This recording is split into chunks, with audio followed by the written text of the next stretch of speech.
March 14th. A call for wholehearted commitment.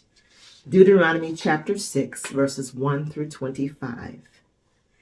These are the commands, decrees, and regulations that the Lord your God commanded me to teach you. You must obey them in the land you're about to enter and occupy, and you and your children and grandchildren must fear the Lord your God as long as you live. If you obey all his decrees and commands, you will enjoy a long life. Listen closely, Israel, and be careful to obey. Then all will go well with you, and you will have many children in the land flowing with milk and honey, just as the Lord, the God of your ancestors, promised you. Listen, O Israel, the Lord is our God, the Lord alone. And you must love the Lord your God with all your heart, all your soul, and all your strength. And you must commit yourselves wholeheartedly to these commands that I am giving you today. Repeat them again and again to your children. Talk about them when you are at home and when you are on the road, when you're going to bed and when you're getting up. Tie them to your hands and wear them on your forehead as reminders. Write them on the doorposts of your house and on your gates.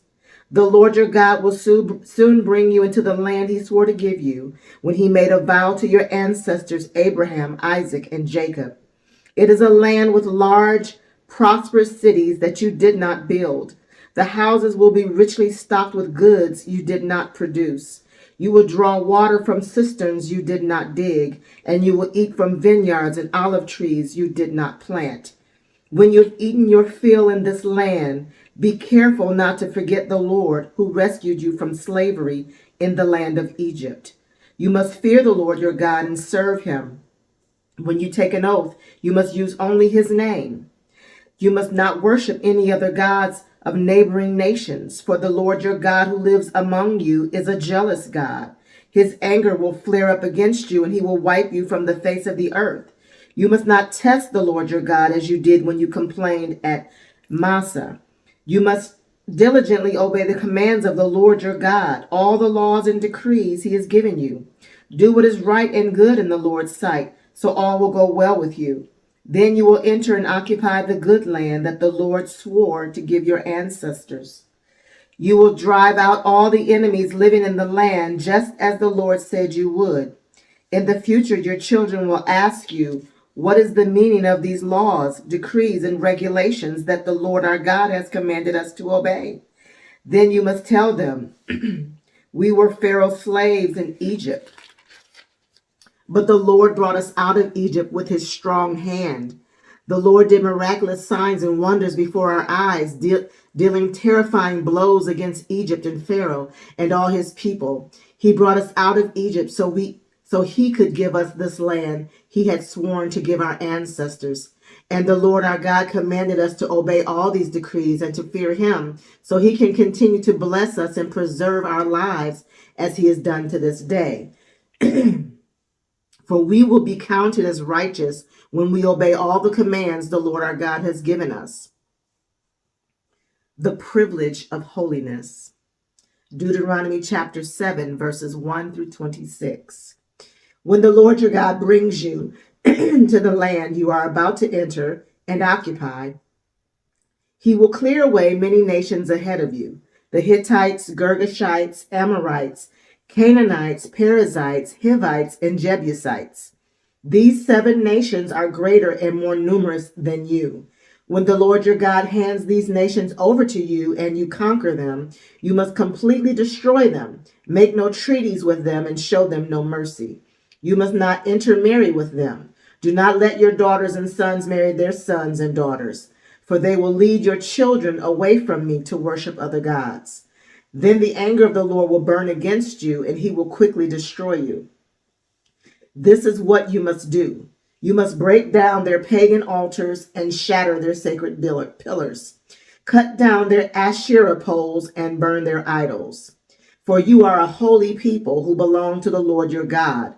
Of all the people on the earth, the Lord your God has chosen you to be his own special treasure. The Lord did not set his heart on you and choose you because you were more numerous than other nations, for you were the smallest of all nations. Rather, it was simply that the Lord loves you, and he was keeping the oath he had sworn to your ancestors. That is why the Lord rescued you with such a strong hand from your slavery and from the oppressive hand of Pharaoh, king of Egypt. Understand, therefore, that the Lord your God is indeed God. He is the faithful God who keeps his covenant for 1,000 generations and lavishes his unfailing love on those who love him and obey his commands. But he does not hesitate to punish and destroy those who reject him. Therefore, you must obey all the commands, decrees, and regulations I am giving you today. If you listen to these regulations and faithfully obey them, the Lord your God will keep his covenant of unfailing love with you, as he promised with an oath to your ancestors. He will love you and bless you, and he will give you many children. He will give fertility to your land and your animals. When you arrive in the land he swore to give your ancestors, you will have large harvests of grain, new wine and olive oil, and great herds of cattle, sheep, and goats. You will be blessed above all the nations of the earth. None of your men or women will be childless, and all of your livestock will bear young. And the Lord will protect you from all sickness. He will not let you suffer from the terrible diseases you knew in Egypt, but he will inflict them on all your enemies. You must destroy all the nations the Lord your God hands over to you. Show them no mercy and do not worship their gods, or they will trap you. Perhaps you will think to yourselves, how can we even conquer these nations that are so much more powerful than we are? But don't be afraid of them. Just remember what the Lord your God did to Pharaoh and to all the land of Egypt. Remember the great terrors the Lord your God sent against them. You saw it all with your own eyes. And remember the miraculous signs and wonders and the strong hand and powerful arm with which he brought you out of Egypt. The Lord your God will use this same power against all the people you fear. And then the Lord your God will send terror to drive out the new survivors still hiding from you. No, do not be afraid of those nations, for the Lord your God is among you, and he is great and awesome God. The Lord your God will drive those nations out ahead of you little by little. You will not clear them away all at once. Otherwise, the wild animals might multiply too quickly for you. But the Lord your God will hand them over to you. He will throw them into complete confusion until they are destroyed. He will put their kings in your power, and you will erase their names from the face of the earth. No one will be able to stand against you, and you will destroy them all. You must burn their idols in fire, and you must not covet the silver or gold that covers them. You must not take it, or it will become a trap to you, for it is detestable to the Lord your God. Do not bring any detestable objects into your home, for then you will be destroyed just like them. You must utterly detest such things, for they are set apart for destruction. A call to remember and obey. Deuteronomy chapter 8, verses 1 through 20. Be careful to obey all the commands I am giving you today. Then you will live and multiply, and you will enter and occupy the land the Lord swore to give your ancestors. Remember how the Lord your God led you through the wilderness for these 40 years, humbling you and testing you to prove your character and to find out whether or not you would obey his commands. Yes, he humbled you by letting you go hungry and then feeding you with manna, a food previously unknown to you and your ancestors. He did it to teach you that people do not live by bread alone.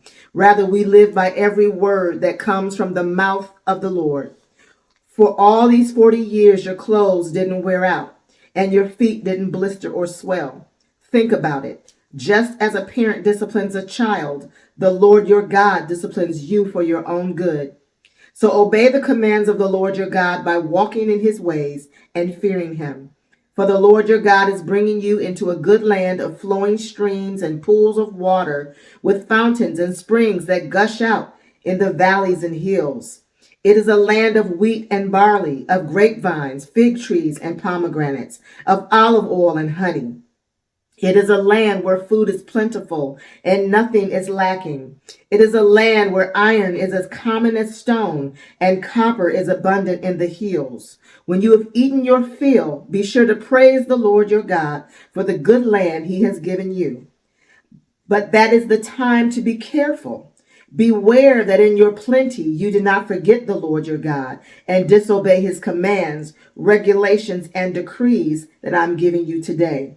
For when you have become full and prosperous and have built fine homes to live in, and when your flocks and herds have become very large, and your silver and gold have multiplied along with everything else, be careful.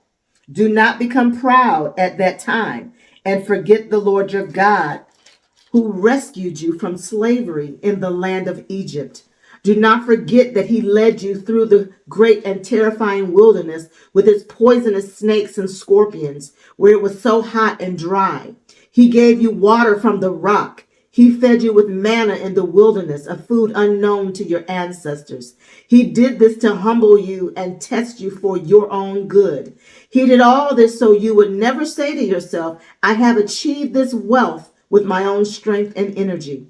Remember the Lord your God. He is the one who gives you power to be successful in order to fulfill the covenant he confirmed to your ancestors with an oath. But I assure you of this, if you ever forget the Lord your God and follow other gods, worshiping and bowing down to them, you will certainly be destroyed. Just as the Lord has destroyed other nations in your path, you also will be destroyed if you refuse to obey the Lord your God. Victory by God's grace. Deuteronomy chapter 9, verses 1 through 6. Listen, O Israel. Today you are about to cross the Jordan River to take over the land belonging to nations much greater and more powerful than you. They live in the cities with walls that reach to the sky. The people are strong and tall, descendants of the famous Anakite giants. You've heard the saying, who can stand up to the Anakites? But recognize today that the Lord your God is the one who will cross over ahead of you like a devouring fire to destroy them. He will subdue them so that you will quickly conquer them and drive them out, just as the Lord has promised. After the Lord your God has done this for you, don't say in your hearts, the Lord has given us this land because we are such good people. No, it is because of the wickedness of the other nations that he is pushing them out of your way. It is not because you are so good or have such integrity that you are about to occupy their land. The Lord your God will drive these nations out ahead of you only because of their wickedness and to fulfill the oath he swore to your ancestors Abraham, Isaac, and Jacob. You must recognize that the Lord your God is not giving you this good land because you are good, for you are not. You are a stubborn people. Remembering the gold calf. Deuteronomy chapter 9, verses 7 through 29. Remember and never forget how angry you made the Lord your God out in the wilderness from the day you left Egypt until now. You have been constantly rebelling against him. Even at Mount Sinai, you made the Lord so angry he was ready to destroy you. This happened when I was on the mountain receiving the tablets of stone inscribed with the words of the covenant that the Lord had made with you. I was there for 40 days and 40 nights, and all that time I ate no food and drank no water. The Lord gave me the 2 tablets on which God had written with his own finger all the words he had spoken to you from the heart of the fire when you were assembled at the mountain. At the end of the 40 days and nights, the Lord handed me the 2 stone tablets inscribed with the words of the covenant. Then the Lord said to me, get up, go down immediately, for the people you brought out of Egypt have corrupted themselves. How quickly they have turned away from the way I commanded them to live. They have melted gold and made an idol for themselves. The Lord also said to me, I have seen how stubborn and rebellious these people are. Leave me alone so I may destroy them and erase their name from under heaven. Then I will make a mighty nation of your descendants, a nation larger and more powerful than they are. So while the mountain was blazing with fire, I turned and came down, holding in my hands the 2 stone tablets inscribed with the terms of the covenant. There below me I could see that you had sinned against the Lord your God. You had melted gold and made a calf idol for yourselves. How quickly you had turned away from the path the Lord had commanded you to follow. So I took the stone tablets and threw them to the ground, smashing them before your eyes. Then, as before, I threw myself down before the Lord. For 40 days and nights I ate no bread and drank no water because of the great sin you had committed by doing what the Lord hated, provoking him to anger. I feared that the furious anger of the Lord, which turned him against you, would drive him to destroy you. But again, he listened to me. The Lord was so angry with Aaron that he wanted to destroy him too. But I prayed for Aaron, and the Lord spared him. I took your sin, the calf you made, and I melted it down in the fire and ground it into fine dust. Then I threw the dust into the stream that flows down the mountain. You also made the Lord angry at Taberah, Massa, and Kibberah Hattavah, and at Kadesh Barnea. The Lord sent you out with this command: go up and take over the land I have given you. But you rebelled against the command of the Lord your God and refused to put your trust in him or obey him. Yes, you have been rebelling against the Lord as long as I have known you. That is why I threw myself down before the Lord for 40 days and nights, for the Lord said he would destroy you. I prayed to the Lord and said, O sovereign Lord, do not destroy them. They are your own people. They are your special possession, whom you redeemed from Egypt by your mighty power and your strong hand. Please overlook the stubbornness and the awful sin of these people, and remember instead your servants Abraham, Isaac, and Jacob. If you destroy these people, the Egyptians will say the Israelites died because the Lord wasn't able to bring them to the land he had promised to give them. Or they might say he destroyed them because he hated them. He deliberately took them into the wilderness to slaughter them. But they are your people and your special possession, whom you brought out of Egypt by your great strength and powerful arm. May the Lord add a blessing to the reading and to the hearing of his holy word.